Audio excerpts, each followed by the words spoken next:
Thank you, Professor, for the introduction. So the title of my presentation is going to be an update on fracture energy measurements progress. My name is Bezawit, and I'm a PhD student here. So I would like to acknowledge the contributions from our research associates, Yushan Q, in this research, and also the structural testing facility at University of Toronto, where we'll be setting up our tensile testing frame. So just to go on with the presentation.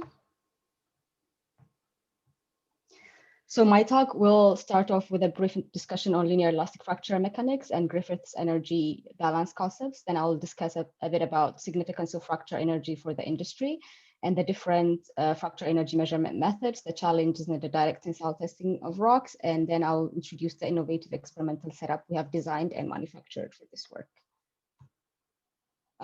So a good understanding and command of fracture mechanics and energy balance in rock fracturing is essential for the applications in the fields of energy sector and resource extraction, such as geothermal, hydraulic fracturing, and the recovery of hydrocarbons from unconventional reservoirs and mining industry. In addition, we can also use it in infrastructure development and earth explorations, and other applications include CO2 sequestration and nuclear waste disposals. Underground disposal. So one of the fundamental properties of a rock needed to fully explain breaking and fracturing phenomena is the surface energy. Let me briefly take you back to the basics to understand what we're going to looking to do here. So linear elastic fracture mechanics is a branch of fracture mechanics that focuses on predicting conditions that need to be that lead to the rapid crack propagation of brittle materials, such as rocks and concrete. And its major assumptions are the material is elastic, homogeneous, and isotropic. The field developed from the pioneering work of Griffith in the 1920s, who proposed the criteria for the fracture of brittle solids that explain the discrepancy between their low observed bulk strength and their much higher theoretical strength by postulating the existence of microscopic flaws, which serve as stress concentrators. However, as identified by Irwin in the 1940s, his concept only worked for brittle materials as it did not consider the formation of plastic zone ahead of the crack tip. In addition, no material can truly satisfy the assumptions of the linear elastic fracture mechanics.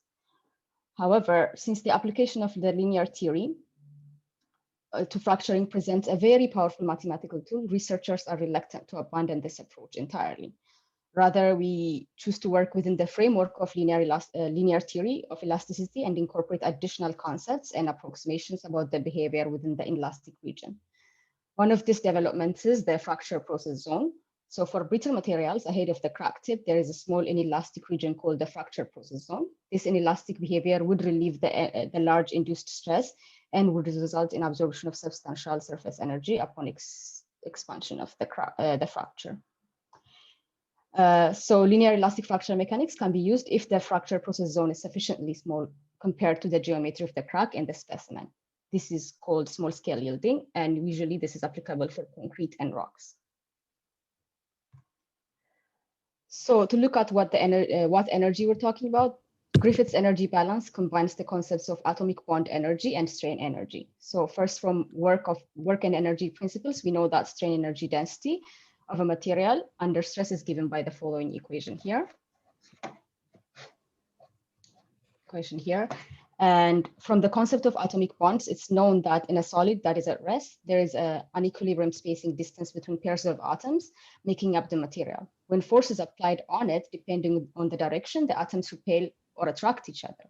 So now imagine an atom being pulled away from its neighbor. In the figure on the right, the X represents the displacement of an atom from its equilibrium position. The graph shows that the force required to move the atom initially increases as the atoms are separated. The more the atoms separate, the larger the attraction force between them. But as the distance reaches a certain critical value, the atoms eventually become separated so far that they no longer attract each other. By this point, the force will start to decrease before eventually returning to zero. So we can see that here. The key principle here is that the area under the force displacement curve represents the energy of an atomic bond. And from the concept of the atomic bonds, the energy required to overcome the atomic bond energy and grow the crack is called the surface energy.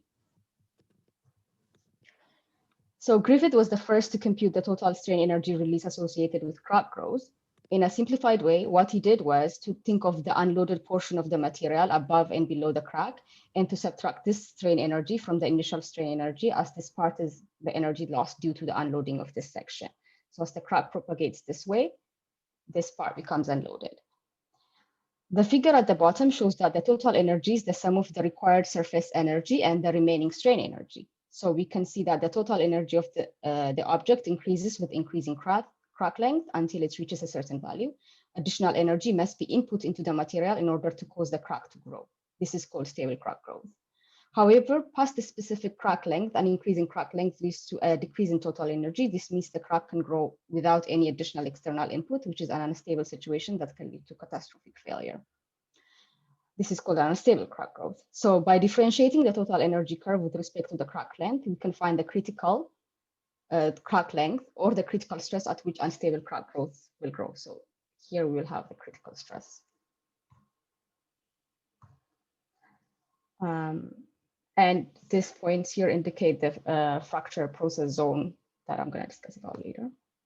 So coming to the concept of fracture energy, or Griffith's critical energy release rate, which is the critical strain energy released per unit length of a crack extension, or the amount of energy required to create 1 unit of area of pure mode 1 crack.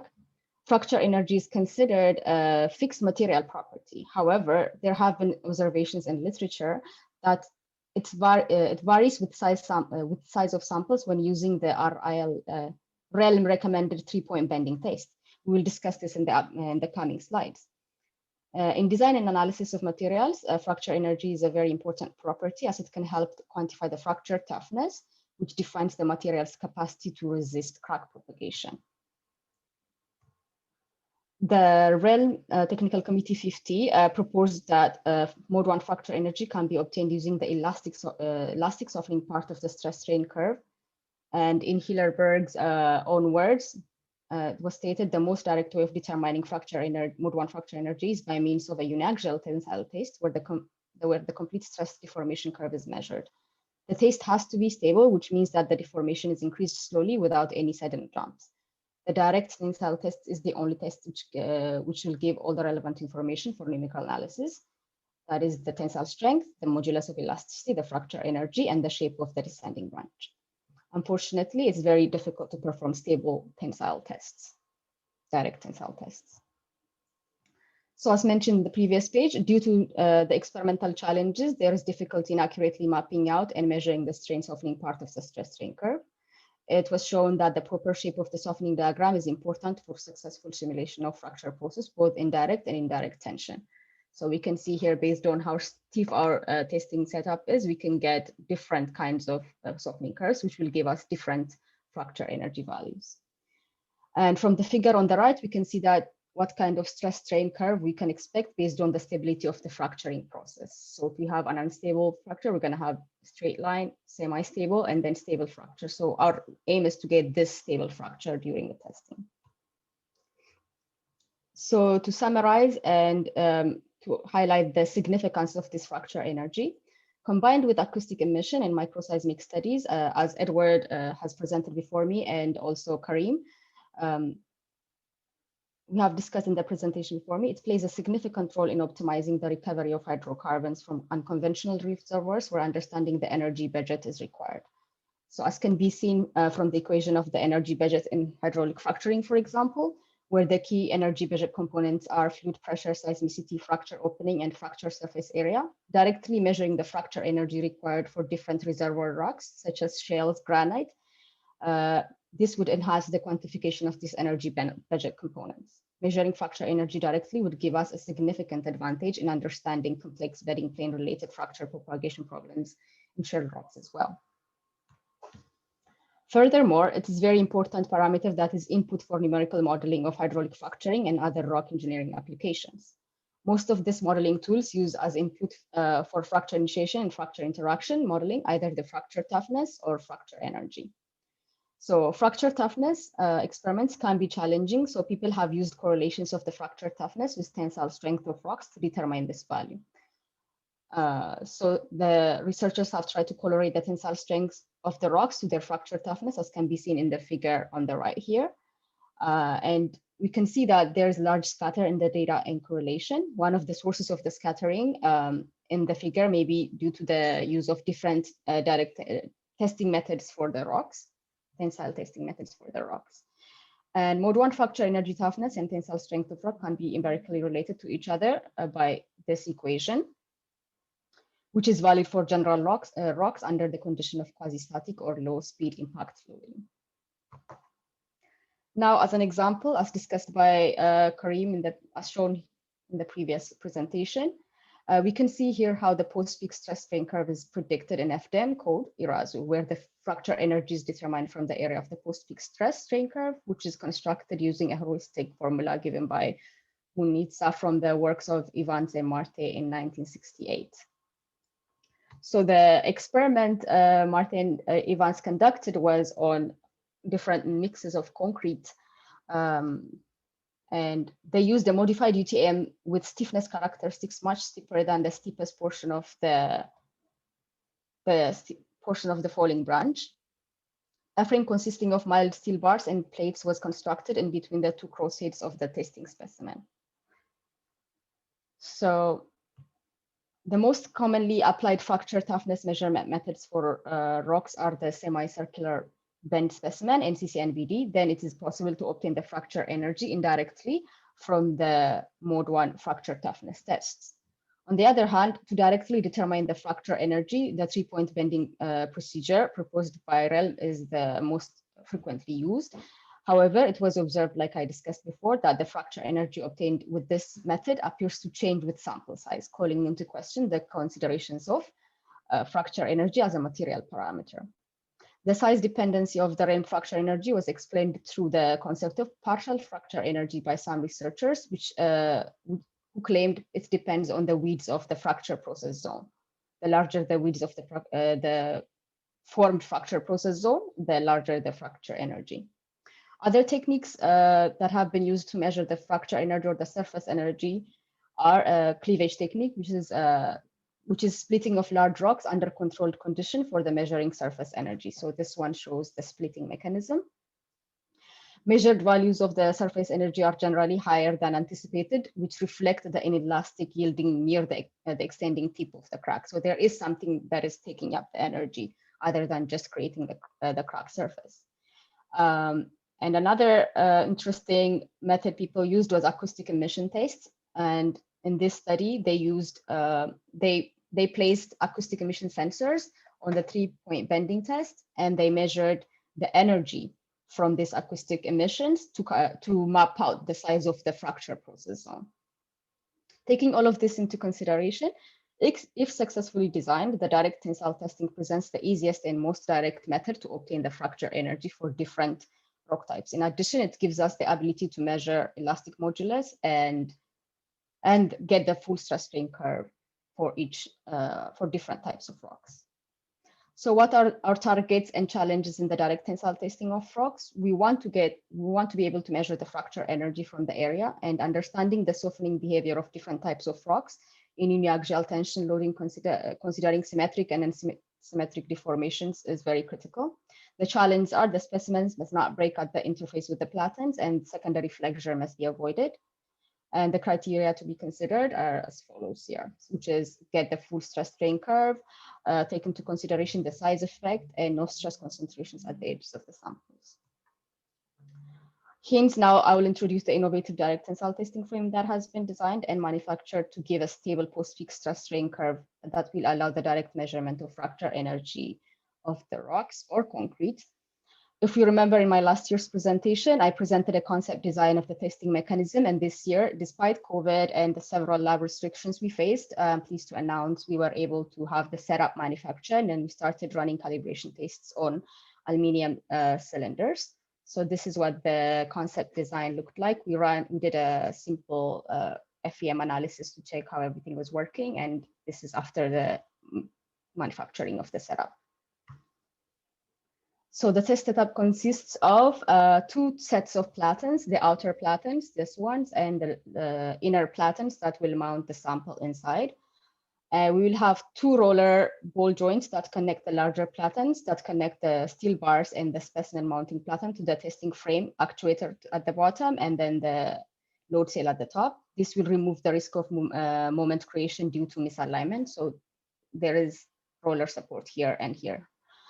And next, we have 2 rod ends that connect the inner specimen mounting platens to the outer platens. Again, the design will allow us to avoid secondary moment creation during the breakage of the sample.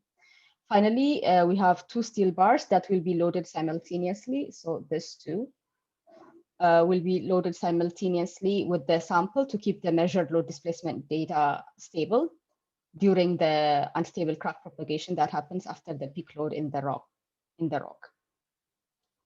And measuring instruments will be placed directly on the rock sample here, and we'll have measuring instruments to measure the displacement on the steel bars as well.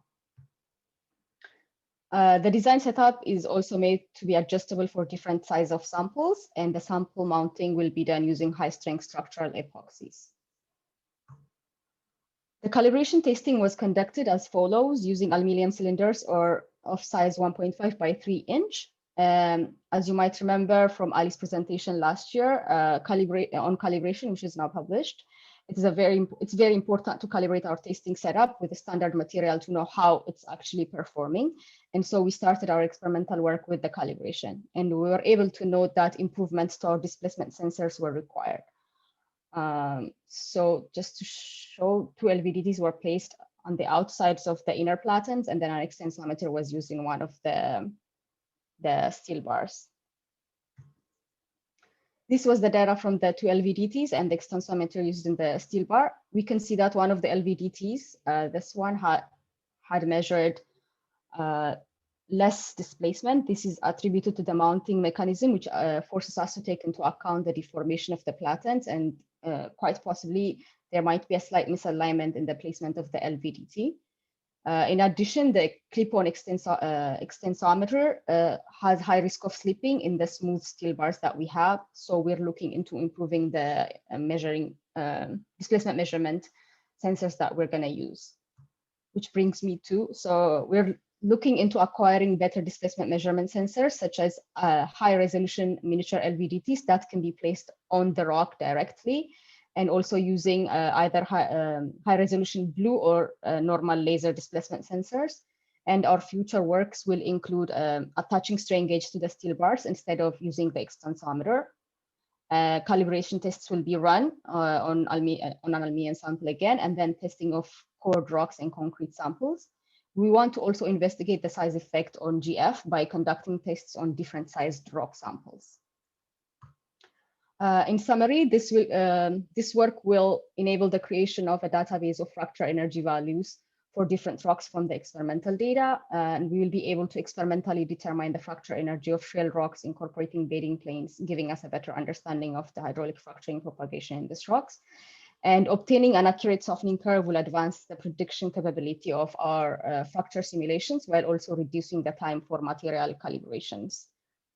And with this, these are my references. I would like to thank our sponsors, NSERC-Energi Simulation, Petronas, CMG, Shawcor, and Geomechanica. And I would like to open the session for questions. Thank you.